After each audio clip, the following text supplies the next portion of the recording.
So in the year 2026, Spyderco has made a button lock. Now, there's still plenty of companies out there making button locks, but for a company that's never made a button lock to make a button lock, this sort of late in the button plunge lock game is a bit wild, and it's something only a few companies, Spyderco included, could probably pull off. Once the hype wears off, now they try to master it. So today we're going to check out the Spyderco ButtonUp. Now, this is one of their made-in-China budget knives. It's got the 8CR13 MOV steel on it, but I almost feel like this was like maybe a proof of concept knife. They didn't want to make it in a higher end, steel or something, which I wish they would have. I'll say that right out of the gate. But I'm thinking maybe they just wanted to see how well they could do this lock after many others have failed. There's been some good button locks out there, but as many of you know, most button plunge locks are not super strong. This new one here definitely has a Spyderco look to it. It unmistakably looks like a Spyderco, but it has their leaf point blade shape, but just kind of clips off the end there. They're calling it a modified clip point,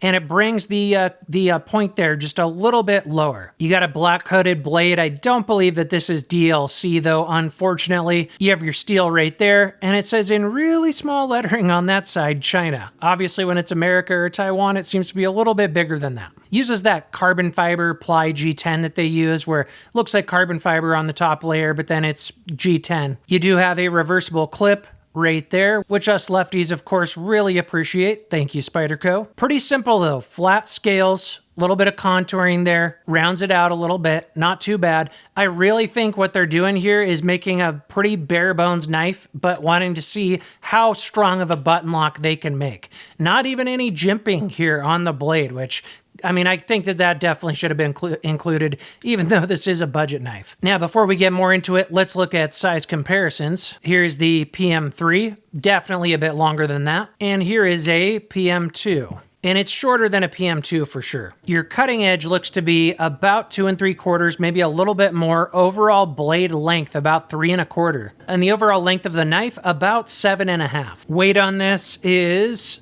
2.9 ounces. Blade stock thickness, about 117 thousandths. And just comparing to something like the PM3 here, obviously with the black blade, it's a little bit harder to see, but it's definitely thinner. So now, the interesting part of this to me is their button lock design. If you look down inside there, you got that plunge lock, right? And then when it's released, you have a pretty good amount that's sticking up there. And then that pushes down to release the blade. And then it's hitting right there on that raw part. It looks a little bit different from some other plunge locks, like it's, got more meat there. So for example, let me show you here on the Heretic Gin. So there it's locked up. And then when it's unlocked, you can see it's just kind of got a little cut out there where the plunge lock goes. I see a lot of them like that. I'm not saying they all look like that, but there's quite a few that look like that. It seems like the way that they've shaped that there gives it a little more meat to hold on to, when that plunge goes in like so. And it feels good. It feels more solid than a lot of button locks do. Little tiny bit of lock stick, but kind of to be expected with a knife like this. It's not horrible though.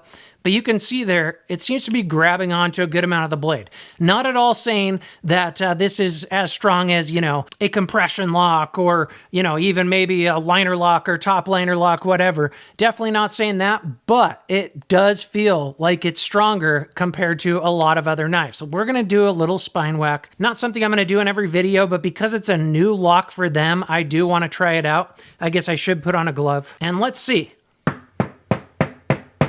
Pretty hard, medium hardness. I think most would have failed by then.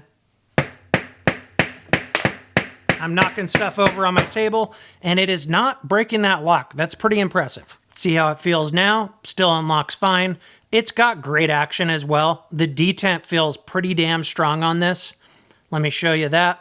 So there it is open, clicks into place.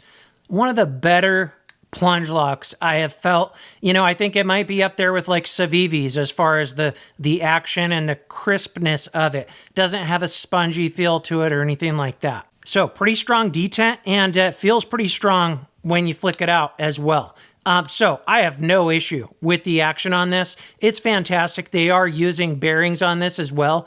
They even say this is one of their most fidgety knives, and I get it. It feels really, really good. It feels so good that it makes me feel kind of bummed that this is one of their budget knives. You know, 8CR 13MOV steel is just kind of meh. The Spyderco's tends to be better than a lot of people's because of their heat treat, their geometry, so on and so forth. So, you know, it's not a knife that I won't use because it's just got okay steel, but you know, this with a MagnaCut or even S30V or something like that, I could see this taking over my pocket just because button locks are so fun.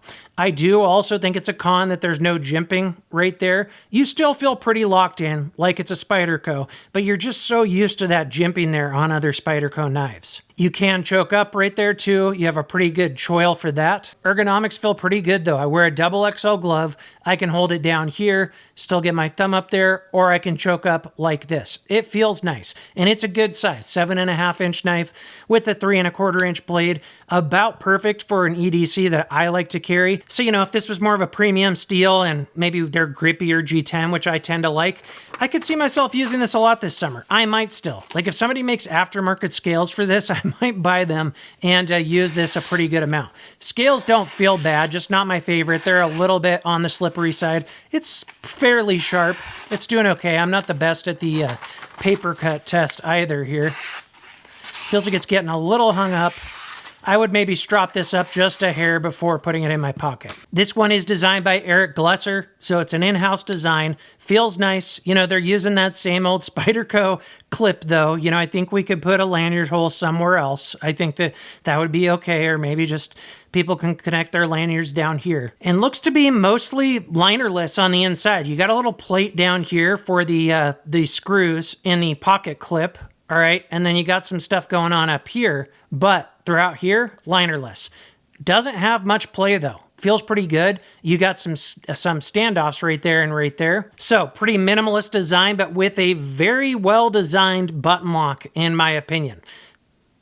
Now, I gotta weigh this one more time because I'm looking online and I see that they're claiming 2.1 ounces. So let me weigh this against other knives that I know the weight of, and let me see if my scale's off or if that's just not true. Okay, so here's a pair of 3. These should be around 3.4 ounces or so, 3.3 ounces. This does have the Lynch clip, maybe cut a little bit of weight down there. So that seems accurate. And then here is the ButtonUp. I'm getting 2.9. Not 2.1.